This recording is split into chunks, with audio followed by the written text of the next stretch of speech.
We ask you guys to take it down a little bit.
الحمد لله رب العالمين والصلاة والسلام على أشرف الأنبياء والمرسلين وعلى آله وأصحابه أجمعين. Alhamdulillah, this is our family night, our monthly family night gathering here at Al-Minhal Academy, where we get together as a community and we eat, we play games, and of course we spend time with one another as a community, trying to benefit from the positive energy that we all have or bring to this gathering. And then of course we end the night with a short reminder that obviously we are Muslims in a masjid, and it wouldn't be fair to honor the masjid. It wouldn't be fair, and it would be a dishonor to the masjid to come and just have fun and play games and then leave, right? So we want to take the opportunity as well to learn a little bit more about our religion. So tonight, inshallah ta'ala, I'm going to continue with what I began with in the last family night. We were talking about the Prophet sallallahu alaihi wasallam with his family, how the Prophet sallallahu alaihi wasallam was with his family. And this is something that we don't usually hear about. You don't usually hear family time with the Prophet sallallahu alaihi wasallam and his family. We're used to the lectures related to him conveying revelation and his challenges with the different nations and people that he was trying to bring his message to. But rarely do we hear the Prophet ﷺ and his family. So let me lead. Can you close that door for me? Let me lead with a statement that the Prophet ﷺ made about himself, for us to kind of ponder on that before I move into the actual lecture. The Prophet ﷺ said, "Khayrukum khayrukum li ahli, wa ana khayrukum li ahli." That the best of you, and obviously he's talking about the men, he said the best of you men are those that are best to his family. The best of the men are those that are best to their families. He said, وَأَنَا خَيْرُكُمْ لِأَهْلِي, and I am the best of all of you to my family. I am a better husband, a better father, I'm a better family man to my family than you are to your family. Take him to his mom, please. You have to go with your mom, please. Thank you.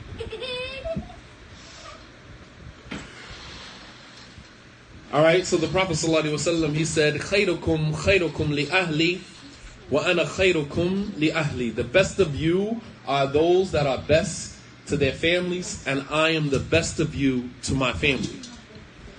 This is the Prophet ﷺ affirming something about himself. Now, in a normal instance, this would be considered him, basically bragging about himself, right? If a person said, "I'm better than all of you, I'm a better father, husband, whatever, to my family than you are to your family." In a normal instance, a person would consider this to be bragging.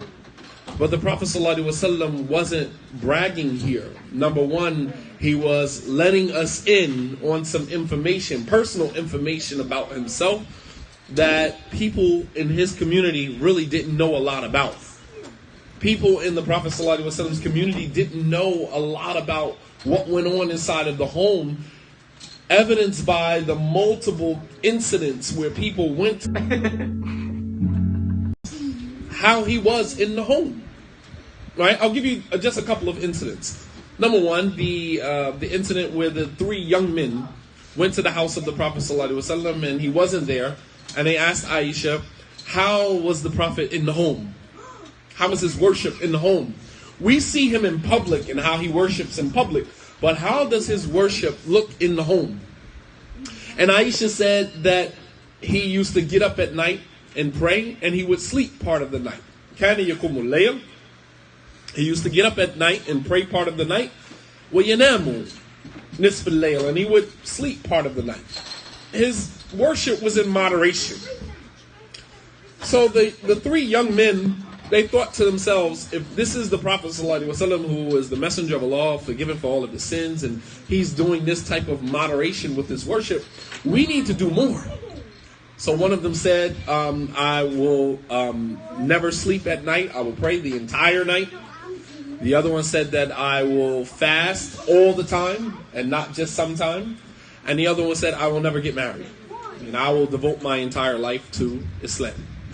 All right. And of course, when the Prophet found out that they said this, he went and he found out who they were and he corrected them.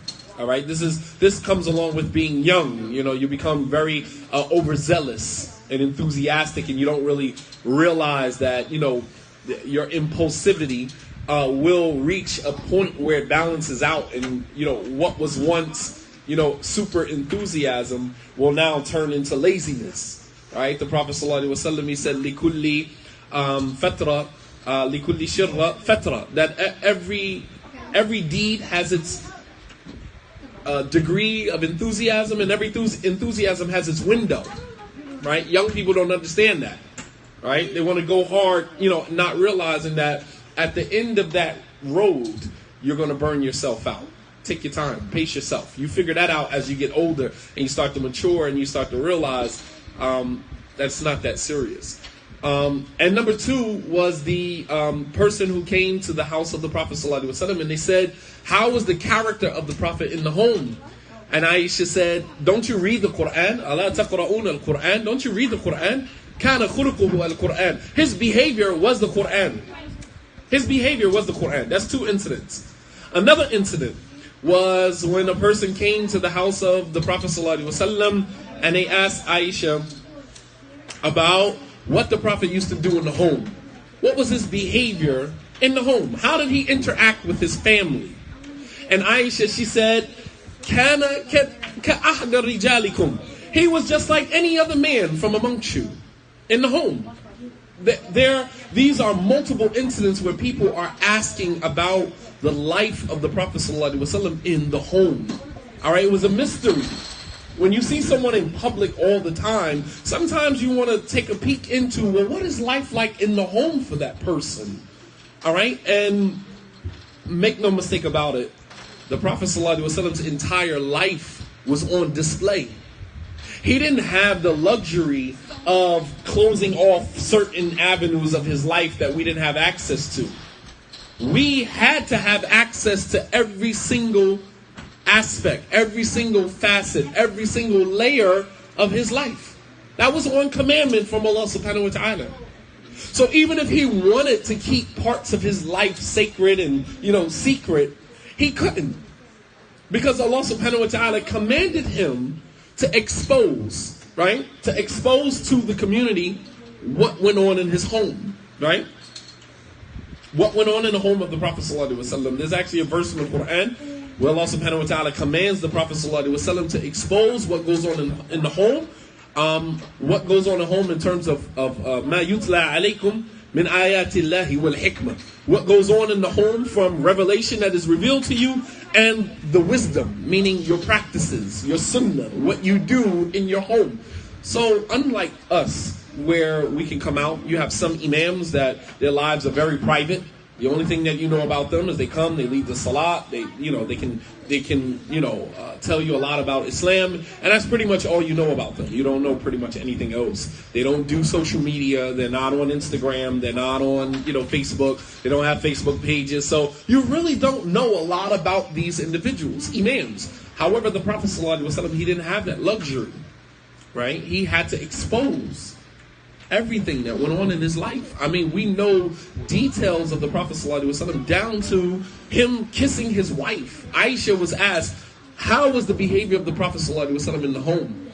And she responded, she said, كَانَ كَأَحْدَ رِجَالِكُمْ. He was no different than any man from amongst you. That when he entered into his home, كَانَ يُقَبِّلُ النِّسَاء. He used to kiss his wives. Kiss his wives. Think about an imam today telling you that he actually kisses his wife. I mean, it's unheard of. And believe it or not, that is part of the reason why many of our children are socially awkward.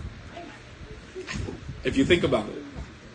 Many of our children in the Islamic community are socially awkward. They don't even know how to interact with the opposite sex simply because parents in the home, they don't hold hands. There's no affection. There's no kissing. There's no hugging. There's none of that. Children don't see any of that. Muslim children don't see any of that in the home. They don't see the father walk in the kitchen and walk behind his wife and hug his wife and kiss her on the cheek. A lot of Muslim children are not exposed to that. Their parents function like robots. So therefore, these same children, we encourage them to get married later on, and they don't even know the first thing of how to interact with the opposite sex because they're socially awkward, believe it or not. We don't discuss these things in the masajid. We don't talk about these things in the masjid. I have 7th and 8th grade students, both boys and girls, who when we're going through the curriculum and certain aspects come up about Islam, whether it is a woman on her menses and her not being able to pray and fast, or, the child having to make a ghusl and the reasons that necessitate a person to make a ghusl, I have the children asking me, what is that? What does that mean? I said, well, because some of the conversations are a little uncomfortable, so sometimes I might say, well, when you get home, ask your parents. And then I'll have a child say to me, I would never discuss that with my parents. My parents will never be able to have a conversation with me like that. I could never bring up a discussion like this with my parents. And these are essential matters of our religion. Essential matters of our religion, of purification, tahara, right? Purification, interaction between husband and wife, male and female. It's unfortunate, but many of our children are very socially awkward. And these are the same children that we are encouraging to get married, right? We tell them, get married. Are you ready for marriage?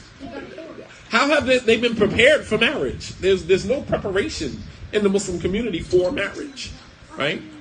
So, she said that the Prophet ﷺ in the home was just like any other man. He used to kiss his wives. He would go out to the well and go get his own water. He would go fetch his own water from the well. That he would sew his own clothes, his sandals, if they broke, he would fix his own sandal straps. He would sew his own clothes. This is the Prophet ﷺ in his home. Aisha is giving us a picture, an image of the Prophet ﷺ in his home. So when the Prophet ﷺ said that خَيْرُكُمْ لِأَهْلِ, the best of you are those who are best to their wives or their families, وَأَنَا خَيْرُكُمْ لِأَهْلِ, and I am the best of you to my wives and to my family, he's not bragging. He's giving us an expose. He's exposing how he is with his family, where otherwise we would have no knowledge about that. He's telling us. Not only that, it's also a challenge, because as men, it is part of our nature, all right, to be competitive. That's our nature as men, to be competitive.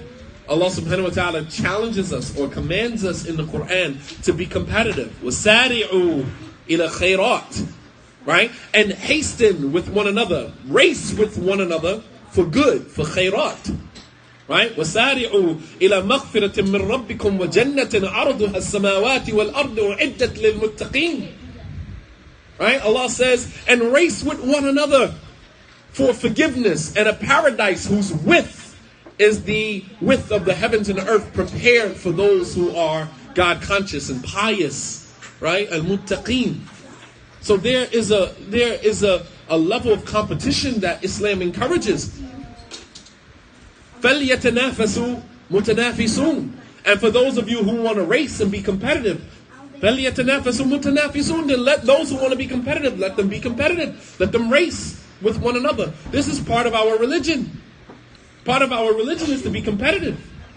All right? So, when the Prophet ﷺ said, the best of you are those who are best to their wives and their families, and I am the best of you to my family, that is a challenge to see which one of us can look at the life of the Prophet ﷺ and see if we could replicate that, or if we could outdo that, which we probably would never be able to do that, but we could try, right? It's an encouragement for us to be competitive as men.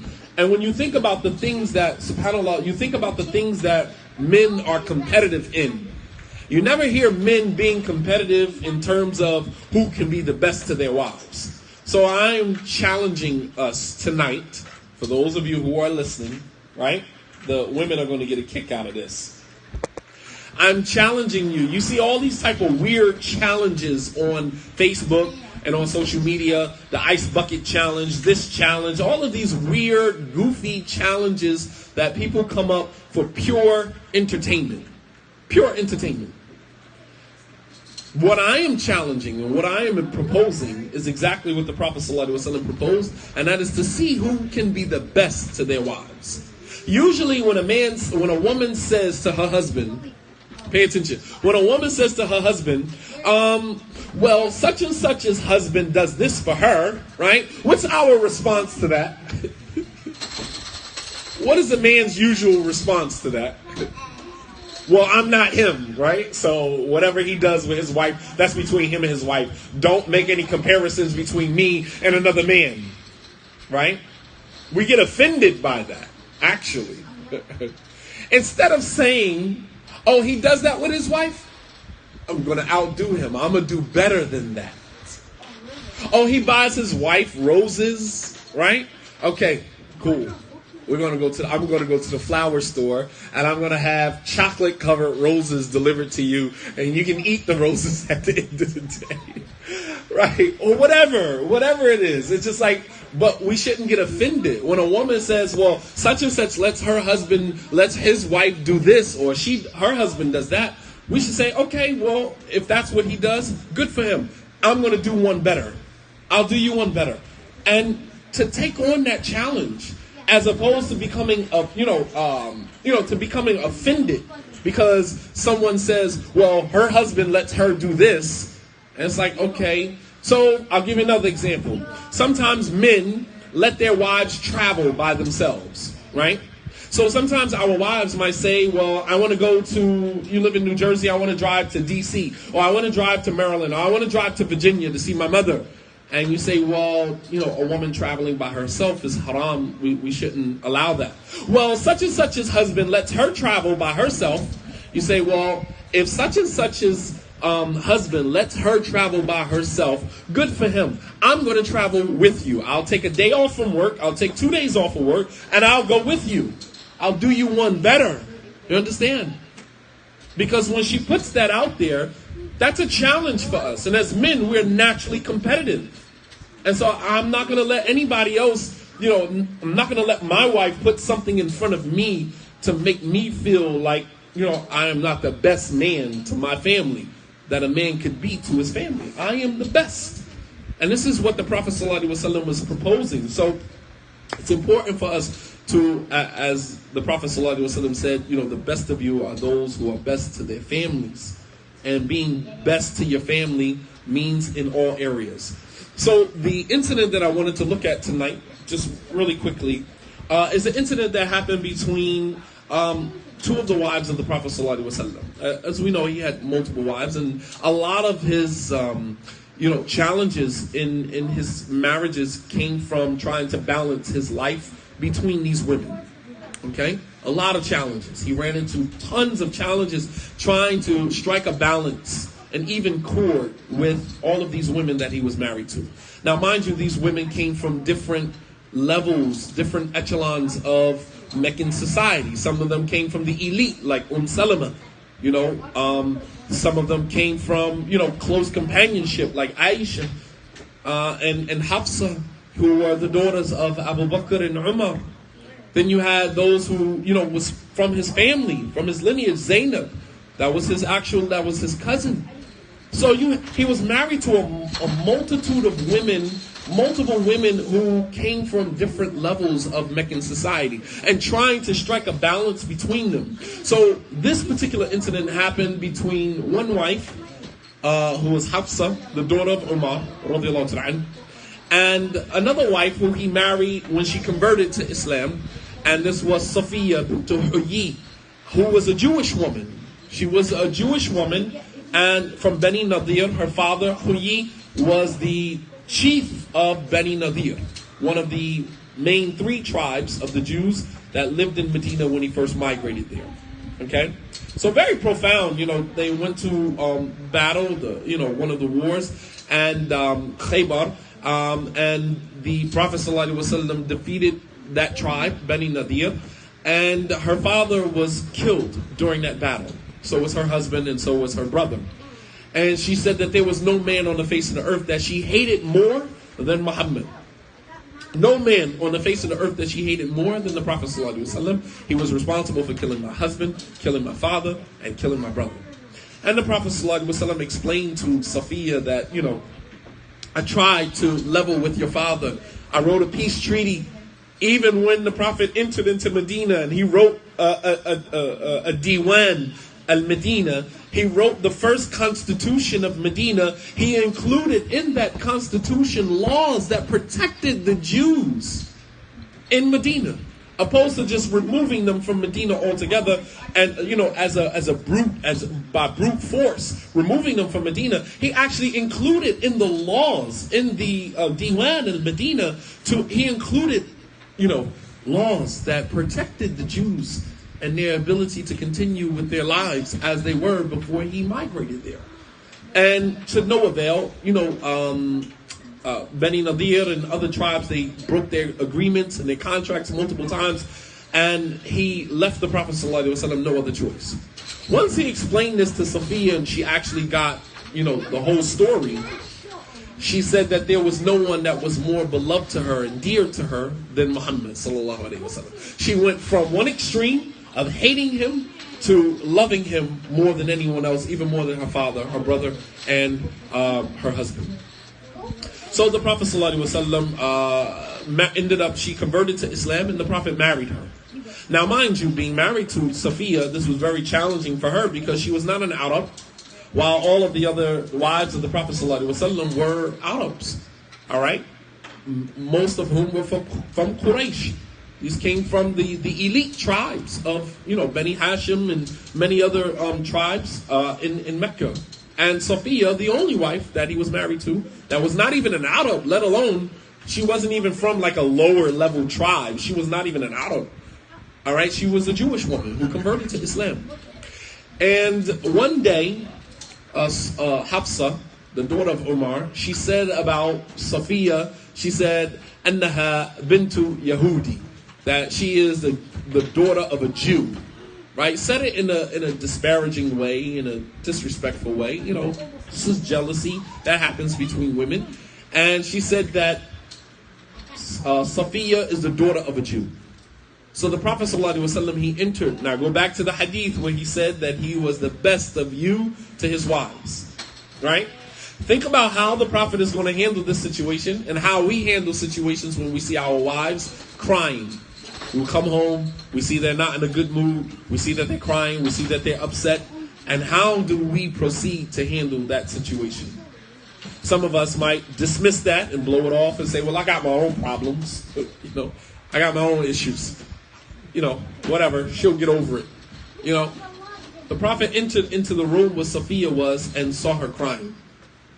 He took his 2 thumbs and he wiped the tears from her eyes. And he asked her, "Ma yubkiki?" Why are you crying?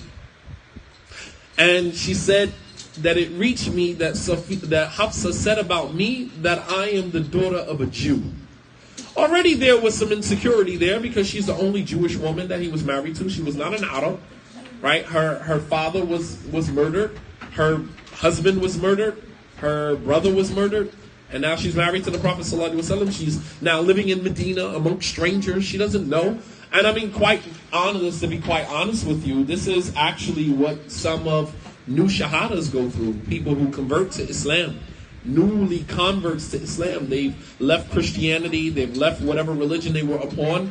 They've totally disassociated themselves from their parents. And then they come into a mosque only to be the invisible man or the invisible woman. Right? There's a book written called The Invisible Man. Right? So this is what many new converts to Islam, this is what they become. They become invisible. Here you are with all of these insecurities and vulnerabilities in a community, and only to have that community just completely overlook you because you don't either look like them, you don't come from where they come from, you don't have the experiences that they have. And it's very crucial. Do you know the depression that a lot of new converts to Islam experience?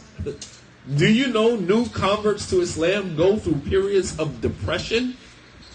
And many of them actually end up thinking about returning to where they came from because of the treatment that they receive in a lot of the masajid. There's a psychological process that goes along with transitioning from one religion to another. You understand what I'm saying? Like, that's not just, oh, mashallah, Allahu Akbar, they became Muslim, they took shahada. All right, but then you have to think about the psychological journey, right? That's just the physical journey. To say I don't believe in Christianity anymore, I uttered my shahada, ashhadu an la ilaha illallah, ashhadu anna Muhammadan Rasulullah, and that's just a physical transition. What about the psychological and mental transition? And that's a process that could take years, depending on how the Islamic community embraces the person or doesn't embrace the person. All right? So she was crying, and the Prophet ﷺ asked her, why are you crying? She said, because Hafsa said, Anni qalat li Hafsa anni bint Yahudi. That Hafsa said about me that I am the daughter of a Jew. And the Prophet ﷺ, listen to what he said to her, so profound. He said, Innaki la ibnat al-Nabi. Wa inna ammaki la Nabi. Wa innaki la tahta al-Nabi. ففيما تفتخر عليك. ففيما تفتخر يعني حفصة فيما تفتخر عليك. He said that you are the daughter of a prophet, meaning Harun, because her father Huyi traces his lineage back to Prophet Harun. He said you are the daughter of a prophet, and your uncle was a prophet, meaning Musa alayhi salam. He said, وَإِنَّكِ لَتَحْتَ النَّبِي, and you are married to a prophet. فَفِيمَا تَفْتَخِرُ عَلَيْكَ. So what does Hafsa have that is better than that she can brag about? What does she have that's better than that? This is the ultimate of validation. You understand? When people are hurt, they want their spirits lifted, and they want to be validated. And this happens between husband and wife all the time. Sometimes your mom and your wife may not get along. In the Muslim Ummah, that almost seems to be a very common theme, right? That there's a constant war between the wife and the mother, and the mother-in-law, right? The husband's mother, right? So there's this constant war. And sometimes that battle can be very ugly. Sometimes the mom could suggest to her son, you need to divorce her. Or the mom can suggest, when the wife cooks food and brings it over for a gathering, oh, don't bring that dish over here. Don't bring that plate over here. I don't eat her food, right? Because women take their food serious, right? Women and food are inseparable. They go hand in hand. So that's a very important lesson for men that are early in their marriage to understand. Do not go to mom's house and eat and get full and then come back to your wife and your wife says, honey, I cooked your favorite meal, and you say, oh, I'm full, I ate at my mother's house. Allahu musta'an. You are in big trouble. What you need to do is eat all of mom's food and go home and eat all of your wife's food. And then go in the bathroom and do what you need to do. Because to tell either one of them you ate somebody else's food, you're setting yourself up for failure. So essentially, when you have a close relationship with your mom and you have a close relationship with your wife, you are no different than a man that is actually married to two women, because you're juggling two women in a relationship. Although the relationships are different, because this is a mother-son relationship and this is a husband-wife relationship, essentially how you deal with those two women is equivalent to how a man deals with having multiple wives. You understand? And only a man who has that type of relationship with his mother and a type of relationship with his wife understand that. Only they understand that. So the Prophet ﷺ, he validated her. He said to his wife, he said that you are the daughter of a prophet, you are the niece of a prophet, your uncle was a prophet, and you are married to a prophet. What did he mean by that? Meaning, you and Hafsa, you share the same husband, so you are equal in terms of that. But now I'm going to give you something additional, by which a miza, right, that you can separate yourself from Hafsa. You're equal in the fact that you're married to the same man. So, yeah, she got you on that. But guess what? You come from a Jewish tradition, and your father traces his roots back to Harun, and the brother of Harun was Musa. So you are the daughter, essentially the daughter of a prophet, and you are the niece of a prophet, and you are married to a prophet. So what does Hafsa have that is better than that she can brag about? This is the ultimate of validation. So when the Prophet ﷺ said, خَيْرُكُمْ خَيْرُكُمْ لِأَهْلِي وَأَنَا خَيْرُكُمْ لِأَهْلِي, the best of you are those who are best to their families, to their wives, and I am the best of you to my wives or to my family. This is just a clear one of many indications of how the Prophet ﷺ dealt with his family. He didn't dismiss her. He didn't say, get over it.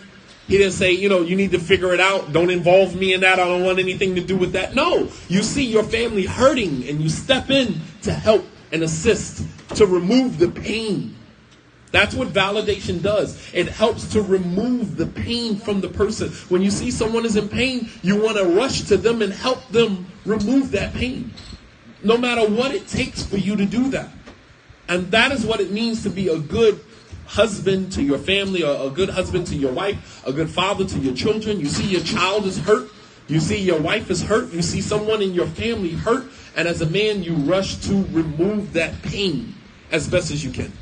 All right? And this is what I wanted to present, and Allah subhanahu wa ta'ala knows best. But I wanted to, just kind of give us a glimpse into the life of the Prophet sallallahu alaihi wasallam and how he was with his family. And so that we can take some lessons from that and begin to incorporate that within our own families. And that's not to say that any of the men here, any of the men listening are not good husbands, but, the benefit benefits the believer. The reminder benefits the believer. فَذَكِّرْ فَإِنَّ ذِكْرَى تَنْفَعُ الْمُؤْمِنِينَ. Remind, for indeed the reminder benefits the believer. And this is what I wanted to present tonight. And Allah subhanahu wa ta'ala knows best. وَصَلَى اللَّهُ عَلَى نَبِيِّنَا مُحَمَّدٍ وعلى آله وصحبه وسلم تسليما كثيرا وآخر دعوانا أن الحمد لله رب العالمين. I don't know if there were any questions. We got a few minutes before. As to the example you took for the man who outdid the other man, he travels by himself versus he would travel with him. I think she may still prefer to let her travel by herself. So he's not winning anyway. No, even to that, there was a man who came to the Prophet ﷺ, and he wanted to go fight jihad with him. And the Prophet ﷺ asked him, "Where's your mother? Is your mother alive?" And the man said, "Yes." He said, "My mother went to go make Hajj." And the Prophet ﷺ told the man, "Ilhaq bi ummik." Go accompany your mother. She's going to make Hajj by herself, traveling by herself. Go accompany your mother. Here again, being good to one's family. The Prophet ﷺ didn't just, command others to do things that he wouldn't do himself. He told the man, Ilhaq bi ummik. Go catch up to your mother and accompany your mother on Hajj. Not to let a woman travel by herself. So if it means that you have to cancel whatever plans you have to cancel, you do whatever you have to do, you accommodate your wife, especially in this day and time. Police officer pull over your wife and your wife has on hijab. And this is a white racist police officer who hates Muslims. You understand? And you're okay with that? You're okay with your wife traveling on the highway with your son, your daughter, your sons, your daughters in the car, and the cop pulls her over. Understand something, when a cop gets behind you, and this is as a man, and you see those flashing lights, that is traumatizing. It's traumatizing. I don't have a reason to be afraid, but at the same token, when a cop gets behind you and flashes his lights and then that siren goes off, you're literally terrified. It sends immediate trauma. And I mean, that's as a man. So how much more with a woman? And she has on hijab. She has on jilbab. She has children in the car. And while you're off as a man somewhere doing whatever you're doing, you're allowing your wife to travel by herself. If you have an older son, send your son with her. She should have a mahram. She should have a man along with her. And that is not to say that the woman cannot handle herself. But it's not about a woman handling herself. It's about us following what Allah subhanahu wa ta'ala and His Messenger gave us from our religion. Right? We don't give precedence to our intellect over the revelation. Alright? Allah subhanahu wa ta'ala says in the Quran, Ya ayyuha alladhina amanu la tuqaddimu bayna yaday Allahi wa rasulih wattaqullah. O you who believe, do not put yourselves forward before Allah and His Messenger. Don't put your intellect before the revelation, right? Now, how can we change this mentality of men being hard and not it's very difficult. That's a very vague question because men come from different walks of life. And there's no way that we can change all men to being on one accord. You know, we come from different walks of life. We have different upbringings and different life experiences that have molded us into being the way that we are. Some of us are emotional. Some of us are not emotional enough. Some of us are not emotional at all, completely detached. And all of that has to do with our upbringing, how we were raised. Going back to the statement of Ibn Qayyim last night that we say, that we mentioned, he said, إِذَا اعْتَبَرْتَ الأولاد فساد الأولاد رأيت أن أكثر فساد الأولاد من قبل آبائهم. He said that if you pay attention to children and the corruption of most of the children, you will find that much of their corruption is as a result of their parents, their upbringing.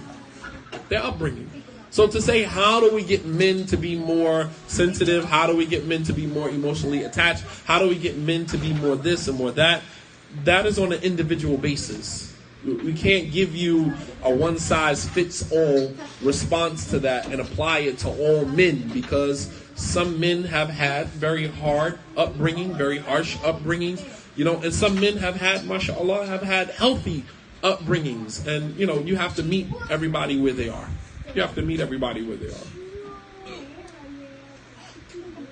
Any other questions before we conclude, inshallah? Any other questions regarding the topic? So, alhamdulillah, we'll stop here. And for those of you who would like to join us, we're at 438 Gantown Road, Sewell, New Jersey. This is Al-Minhal Academy. And we have our monthly family night, the second Saturday of every month. Alhamdulillah. We bring out our children. Our children, as you can hear in the background, are playing games. We've eaten, this food. Everyone brings a dish, and we enjoy one another's company. And I encourage every masjid to incorporate this concept in their communities. Every masjid should do this at least once a month, where the entire community gets together. There's food, there's games for the children, a light lecture, light reminder from the imam, and just this is a beautiful way to spend your Saturday night. A beautiful way to spend your Saturday night. You can go to the movies any other time. You can go bowling or whatever other leisure you were doing. You can do that anytime. But we have to make time for community. That's important. That's an integral part of our healthiness and our development as a community. I'm amazed at, to find, Muslim communities, Islamic communities, and the masjid only serves as a place for you to pray. That's it. That's the only relationship that our children have to the masjid, is to come and pray or to come and hear a lecture. My children, they look forward to the family night. We're going to family night, we're playing games, and they look forward to that. And where are they going? My son has been asking me, we're going to the masjid now? We have to make some stops before we got here. It's like, are we going to the masjid now? Are we going now? Like, they're actually looking forward to going to the masjid. And albeit not necessarily for prayer, although prayer is going to happen there. But at the same token, it gives them a different relationship with the masjid. All right, as opposed to just being that place that we go to where everybody leaves their slippers in front of the door and there's water all over the floor and the imam is reciting some words that I don't understand, and there's a long lecture because the imam takes such a long time to give a lecture, and then we go home and I didn't understand anything. There's no more napkins? Okay, can you go in the room and ask your mom or ask someone for napkins, please? Go inside the door and ask for napkins. Now, so we'll stop here. وصلى الله على نبينا محمد وعلى آله وصحبه وسلم تسليما كثيرا وآخر دعوانا أن الحمد لله رب العالمين والسلام عليكم ورحمة الله وبركاته.